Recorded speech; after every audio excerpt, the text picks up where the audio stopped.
সুপ্রিয় শিক্ষার্থী বন্ধুরা, সবাইকে বাংলা সম্ভারের পক্ষ থেকে জানাই স্বাগত। বাংলা সম্ভার প্রতিনিয়ত বাংলা ভাষা, সাহিত্য, ব্যাকরণ এবং বাংলা শিক্ষাকে সহজ সরল করার লক্ষ্যে নিয়মিত কাজ করে যাচ্ছে। তার ধারাবাহিকতায় বাংলা সম্ভারের আয়োজন সাহিত্য কথন, যেখানে বাংলা সাহিত্যের প্রাচীন যুগ, মধ্যযুগ ও আধুনিক যুগ সহ বিভিন্ন কবি সাহিত্যিকদের জীবনী এবং সাহিত্যকর্মের বিস্তারিত আলোচনা করা হয়। আজকে আমাদের আলোচনার বিষয় বাঙালির জাতিসত্তার, বাংলা ভাষার এবং বাংলা লিপির উদ্ভব ও বিকাশ। আলোচনা শুরু করার আগে আপনাদের কাছে অনুরোধ, যারা আমাদের চ্যানেলকে এখনও সাবস্ক্রাইব করেন নাই, সাবস্ক্রাইব করে পাশে থাকা বেল আইকনটি বাজিয়ে দিন। আজকের আলোচনায় আমরা ডুব দেব হাজার হাজার বছরের পুরনো এক ইতিহাসের গভীরে। আমাদের কাছে যে সূত্রগুলো আছে সেগুলো এক কথায় বাঙালি পরিচয়ের একটা ডিএনএ টেস্টের মতো। আমরা কারা, আমাদের মুখের এই ভাষাটা কোত্থেকে এলো, আর যে অক্ষর দিয়ে আমরা লিখি সেই অ, আ, ক, খয়ের জন্মই বা হলো কিভাবে, এই সব কিছু আমরা খুঁজে বের করার চেষ্টা করব। মানে আমাদের আজকের মিশনটা হলো বাঙালি পরিচয়ের শেকড়টা ঠিক কত গভীরে আর কত ভিন্ন ভিন্ন স্রোত মিলে এই পরিচয়টা তৈরি হয়েছে সেটা একেবারে পড়তে পড়তে খুলে দেখা। ঠিক তাই। আর এই হাজার হাজার বছরের গল্পটা তো আর এক লাইনে বলা যায় না। তাই পুরো বিষয়টাকে আমরা একটা জাসুসি গল্পের মতো করে সাজিয়েছি। গল্পের 3টে পর্ব। প্রথম পর্বে আমরা খুঁজব আমাদের পূর্বপুরুষদের, মানে বাঙালি জাতির উদ্ভব কিভাবে হলো। দ্বিতীয় পর্বে আমরা কান পাতব সময়ের দিকে, শুনব কিভাবে আমাদের বাংলা ভাষার জন্ম হলো। আর সব শেষে তৃতীয় পর্বে আমরা দেখব কিভাবে আমাদের এই পরিচিত অক্ষর বা বাংলা লিপি তৈরি হলো। সবচেয়ে মজার ব্যাপার হলো এই 3টে গল্প কিন্তু আলাদা নয়, বরং একটা সুতোয় বাঁধা। একটার ভেতর থেকে আরেকটা বেরিয়ে আসবে। চমৎকার! তাহলে গোয়েন্দাগিরি শুরু করা যাক প্রথম সূত্র দিয়ে, বাঙালি জাতির উদ্ভব। আচ্ছা, প্রথমেই যে প্রশ্নটা মাথায় আসে, বাঙালি আসলে কারা? আমাদের সূত্রগুলো বলছে বাঙালি কোনো একক জাতি নয়, বরং একটা সংকর জাতি। অনেকটা নানা রকম ফুলের বীজ এক জায়গায় পড়লে যেমন একটা নতুন ধরনের বাগান তৈরি হয়, ঠিক সেরকম। এর মূল কাঠামো নাকি দুটো, এক প্রাক আর্য বা অনার্য, আর 2 আর্য। আর এখানেই একটা চমকে দেওয়ার মতো তথ্য আছে। আর্যরা এই অঞ্চলে আসার অনেক আগে থেকেই যারা এখানে বাস করত, সেই অনার্য জনগোষ্ঠী নাকি বাঙালি জীবনের আসল মেরুদণ্ড। একদম। এই মেরুদণ্ডটা বুঝতে হলে আমাদের প্রায় 5-6 হাজার বছর পেছনে যেতে হবে। এই প্রাক আর্য বা অনার্য গোষ্ঠীকে মূলত 4টি প্রধান শাখায় ভাগ করা যায়। সবচেয়ে প্রাচীন হল নেগ্রিটো। এরা ছিল অস্ট্রেলিয়ার আদিবাসীদের মতো, কিন্তু সময়ের সাথে সাথে তারা অন্য জাতিগোষ্ঠীর সঙ্গে এমনভাবে মিশে গেছে যে তাদের স্বতন্ত্র অস্তিত্ব আজ আর খুঁজে পাওয়া যায় না। এরপর এলো সবচেয়ে গুরুত্বপূর্ণ শাখা, অস্ট্রিক গোষ্ঠী। গবেষকরা মনে করেন বাঙালি জাতির মূল ভিত্তিটাই তৈরি হয়েছে এদের হাতে। তার মানে এরাই আমাদের সবচেয়ে পুরনো পূর্বপুরুষদের একজন বলা যেতে পারে। প্রায় 5-6 হাজার বছর আগে এরা ইন্দোচীন থেকে আসাম হয়ে বাংলায় প্রবেশ করে। এদেরকে প্রাচীন বইপত্রে নিষাদ জাতীয় বলা হতো। আর সবচেয়ে আকর্ষণীয় ব্যাপার কি জানেন? প্রায় 6 হাজার বছর আগে আসা এই অস্ট্রিক জনগোষ্ঠী আজও আমাদের রান্নাঘরে টিকে আছে। আমরা যে প্রতিদিন চুলা, ঢেকি, কুলা বা পেট এই শব্দগুলো ব্যবহার করি, এগুলো সরাসরি তাদেরই দেয়া শব্দ। বলেন কি? তার মানে আমি যখন চুলা বলছি তখন আসলে হাজার হাজার বছর পুরনো একটা ইতিহাসকে উচ্চারণ করছি। এটা তো একটা আহা মোমেন্ট। হ্যাঁ। তাহলে তো আজকের দিনের কোল, ভিল, সাঁওতাল, মুন্ডা এরা সবাই এই অস্ট্রিক জাতিরই বংশধর। হ্যাঁ, তারা এই প্রাচীন ধারার সবচেয়ে স্পষ্ট প্রতিনিধি। অস্ট্রিকদের সমকালে বা তার কিছু পরেই আসে দ্রাবিড় জাতি। এরা সভ্যতায় অস্ট্রিকদের চেয়ে উন্নত ছিল, বিশেষ করে নগর কেন্দ্রিক সভ্যতায়। তাই ধীরে ধীরে তারা অস্ট্রিকদের সাথে মিশে যায়। এরপর চতুর্থ শাখা হিসেবে ভোট চীনেও বা মঙ্গোলয়েডদের কথাও বলা হয়। সুতরাং এই অস্ট্রিক আর দ্রাবিড় জাতির মিশ্রণেই আর্যপূর্ব বাঙালি জনগোষ্ঠীর মূল ভিত্তিটা তৈরি হয়েছিল। আমাদের রক্তে, ভাষায়, সংস্কৃতিতে এদের ছাপটা সবচেয়ে গভীর। কিন্তু একটা বিষয় ঠিক বুঝলাম না, যদি এই অঞ্চলের মেরুদণ্ডই হয় অস্ট্রিক বা দ্রাবিড়ের মতো অনার্য জনগোষ্ঠী, তাহলে ইতিহাসে আর্যদের এত গুরুত্ব দেওয়া হয় কেন?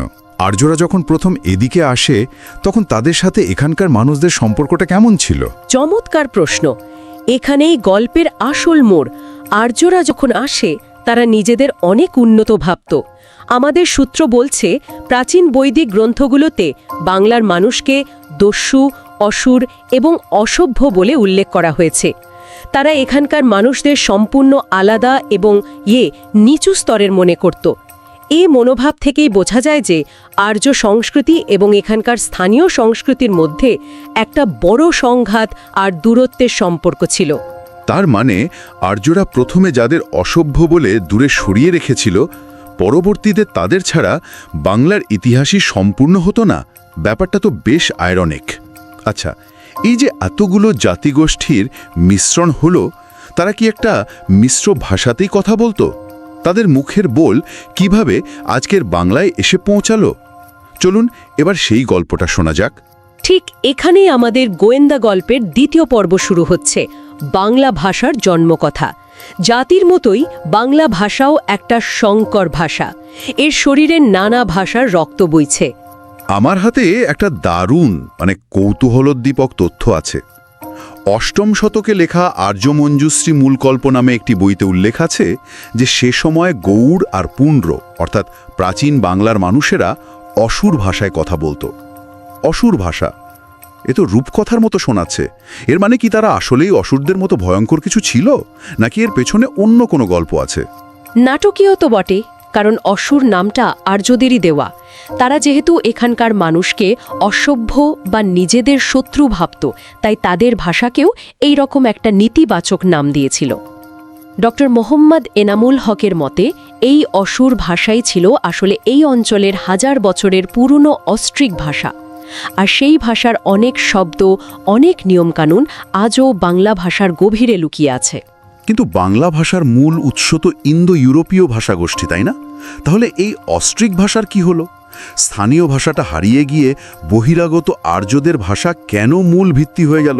এটা কিভাবে সম্ভব হলো? বরং আর্যদের ভাষা যা ছিল সংস্কৃত, সেটির প্রভাব এবং রাজনৈতিক ক্ষমতার কারণে সেটি প্রধান ভাষার মর্যাদা পায়। কিন্তু সাধারণ মানুষের মুখে মুখে পুরনো ভাষার উপাদানগুলো ঠিকই টিকে ছিল। আর বাংলা ভাষার মূল উৎস, ইন্দো ইউরোপীয় ভাষাগোষ্ঠী। ডক্টর মোহাম্মদ শহীদুল্লাহর মতে আজ থেকে প্রায় ৭,০০০ বছর আগে, অর্থাৎ খ্রিস্টপূর্ব ৫,০০০ অব্দে এই মূল ভাষার অস্তিত্ব ছিল। সেখান থেকেই বাংলা ভাষার দীর্ঘ যাত্রা শুরু। এই যাত্রাটা নিশ্চয়ই খুব দীর্ঘ আর স্তরভিত্তিক। একটু সহজ করে যদি বুঝিয়ে বলেন। অবশ্যই। বিষয়টাকে এভাবে ভাবা যেতে পারে, ইন্দো ইউরোপীয় ছিল একটা বিশাল বরফ গলা ঝর্ণার মতো, যা থেকে অনেকগুলো নদীর জন্ম। তার মধ্যে একটা বড় নদী হলো ভারতীয় আর্য ভাষা। এই নদীটা ৩টে বড় বাঁক নিয়েছে। প্রথম বাঁকটা হলো প্রাচীন ভারতীয় আর্য, খ্রিস্টপূর্ব ১২০০ থেকে খ্রিস্টপূর্ব ৬০০ পর্যন্ত। এই সময়ে নদীর জল ছিল খুব স্বচ্ছ আর পবিত্র। এটাই হলো বৈদিক এবং সংস্কৃত ভাষা। এরপর নদীটা সমতলে নেমে এলো, এর জল কিছুটা ঘোলা হলো, মাটির সাথে মিশল। এটা হলো দ্বিতীয় বাঁক, মধ্য ভারতীয় আর্য, মানে খ্রিস্টপূর্ব ৬০০ থেকে ১০ম শতক পর্যন্ত। এই সময়ে জন্ম নিল পালি, প্রাকৃত আর অপভ্রংশের মতো লোকভাষা। তার মানে সংস্কৃত ছিল পণ্ডিতদের ভাষা আর প্রাকৃত ছিল সাধারণ মানুষের মুখের ভাষা। একদম। আর এই প্রাকৃতেরও অনেকগুলো শাখা ছিল। আমাদের অঞ্চলের উপর দিয়ে যে শাখাটি বইতে শুরু করলো তার নাম ছিল মাগধী প্রাকৃত। সময়ের সাথে সাথে সেই শাখার জল আরও বদলে গিয়ে গৌরী অপভ্রংশ নামে একটা নতুন স্রোত তৈরি হলো। অপভ্রংশ মানে হলো যা বিকৃত বা নষ্ট হয়ে গেছে, মানে যা সংস্কৃতের নিয়ম আর মানছে না। আর সেই স্রোত থেকে জন্ম নিল আজকের বাংলা, আমাদের এই মিষ্টি জলের পুকুর। বাহ, নদীর রূপকটা দিয়ে বিষয়টা বুঝতে খুব সুবিধা হলো। তাহলে এই যে বাংলা ভাষার জন্ম হলো, এর সময়কাল নিয়েও তো একটা বিতর্ক আছে, তাই না? কেউ বলেন ১০ম শতক, আবার ডক্টর মোহাম্মদ শহীদুল্লাহর মতে এর শুরুটা আরও আগে, ৭ম শতাব্দীতে। এর সবচেয়ে পুরনো নিদর্শন তো চর্যাপদ। চর্যাপদকেই বাংলা ভাষার শৈশবের ছবি বলা হয়। যদিও এর ভাষা তখনও অপভ্রংশ আর প্রাকৃতির প্রভাব বেশ স্পষ্ট, কিন্তু এখানেই প্রথম বাংলা ভাষা তার স্বতন্ত্র একটা রূপ নিয়ে হাজির হয়। যেমন একটা পদে বলা হচ্ছে, টালাতে মোর ঘর নাহি পরবেশী, হাড়িতে ভাত নাহি নীতিয়া বেশি। এর মানে হলো, টিলার ওপর আমার ঘর, কোনো প্রতিবেশী নেই, হাড়িতে ভাত নেই, কিন্তু প্রতিদিন অতিথি আসে। খেয়াল করে দেখুন, ঘর, ভাত, হাড়ি এই শব্দগুলো আজও আমরা ব্যবহার করি। এই চর্যাপদই প্রমাণ করে 1000 বছর আগেও বাংলা ভাষা ছিল, হয়তো আজকের মতো এতটা স্পষ্ট আর পরিণত ছিল না। অসাধারণ। তার মানে 1000 বছর ধরে ভাষার বিবর্তন হলো। মানুষ তো শুধু মুখেই কথা বলেনি, এই কথাগুলোকে লেখার জন্য যে অক্ষর, আমাদের এই ক, খ, সেগুলোর জন্ম কিভাবে হলো?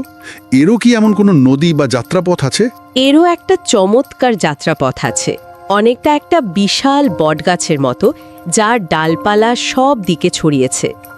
বাংলা লিপির মূল উৎস বা শেকড় হল ব্রাহ্মী লিপি। মজার ব্যাপার হলো, এই ব্রাহ্মী লিপি শুধু বাংলা নয়, ভারতের প্রায় সকল লিপির জননী। দেবনাগরী, গুজরাটি, তামিল থেকে শুরু করে ভারত ছাড়িয়ে সিংহিলি, বর্মী, তিব্বতী এই সব লিপির উৎস এই ব্রাহ্মী। সম্রাট অশোকের বিখ্যাত অনুশাসনগুলো কিন্তু এই সুগঠিত ব্রাহ্মী লিপিতে খোদাই করা হয়েছিল। তার মানে আমাদের বর্ণমালার আদিপুরুষ হলো ব্রাহ্মী, কিন্তু ব্রাহ্মীর তো দেখতে একদম অন্যরকম। সেখান থেকে আজকের অ বা ক কিভাবে এলো? ওই যে বললাম, বটগাছের মতো। ব্রাহ্মী লিপি থেকে ধীরে ধীরে 3টি প্রধান ডাল তৈরি হয়, পশ্চিমা, মধ্য ভারতীয় এবং পূর্বী। আমাদের বাংলা লিপির জন্ম হয়েছে এই পূর্বী ডালটা থেকে। গুপ্ত যুগে এই পূর্বী লিপির একটা বাঁকানো বা কুটিল রূপ দেখা যায়, যাকে বলা হতো কুটিলা লিপি। এরপর সেন যুগে, মানে 11-10-দ্বাদশ শতকে, এই কুটিলা লিপি থেকেই বাংলা লিপির নির্দিষ্ট চেহারাটা ফুটে উঠতে শুরু করে। পাঠান আমলে এটি একটি মোটামুটি চেনা চেহারা পায়। কিন্তু তখন তো নিশ্চয়ই সবার লেখার হাত একরকম ছিল না। অক্ষরগুলো একটা নির্দিষ্ট চেহারা পেল কিভাবে? এইখানে প্রযুক্তির একটা বড় ভূমিকা আছে। 1800 সালে যখন শ্রীরামপুরে মিশন প্রেস স্থাপিত হলো এবং বাংলা হরফে বই ছাপা শুরু হলো, তখন লিপির একটা নির্দিষ্ট মান বা স্ট্যান্ডার্ড তৈরি করার প্রয়োজন পড়ল। ছাপাখানার প্রভাবেই বাংলা লিপির একটা স্থিতিশীল আধুনিক রূপ তৈরি হয়, যা আজও প্রায় অপরিবর্তিত।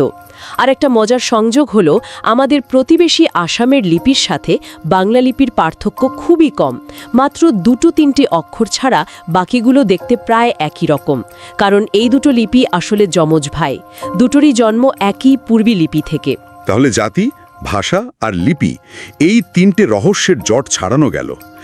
আজকের পুরো আলোচনার সারসংক্ষেপ করলে এটাই দাঁড়ায় যে বাঙালি জাতি, বাংলা ভাষা এবং বাংলা লিপি এর কোনোটি একক বা বিশুদ্ধ কোনো উৎস থেকে তৈরি হয়নি।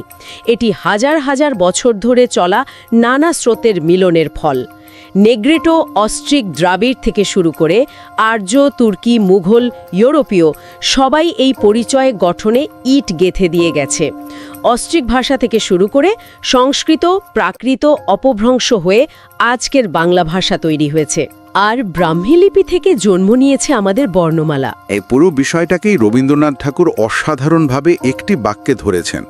তিনি বলেছিলেন, বাংলাদেশের ইতিহাস খণ্ডতার ইতিহাস, তবুও এর মধ্যে এক ঐক্যের ধারা চলে এসেছে, সে ভাষার ঐক্য নিয়ে। আমাদের যে বাঙালি বলা হয়েছে তার সংজ্ঞা হচ্ছে আমরা বাংলা বলে থাকি। সব বিভেদ, সব ভিন্নতার পরেও এই বাংলা ভাষাই হলো বাঙালির সবচেয়ে বড় ঐক্যের সূত্র। এটাই আমাদের আসল পরিচয়। আমাদের চ্যানেলের ভিডিও ও আলোচনাগুলো যদি আপনাদের ভালো লাগে, তাহলে লাইক ও সাবস্ক্রাইব করতে ভুলবেন না এবং বন্ধুদের মাঝে শেয়ার করুন। ধন্যবাদ।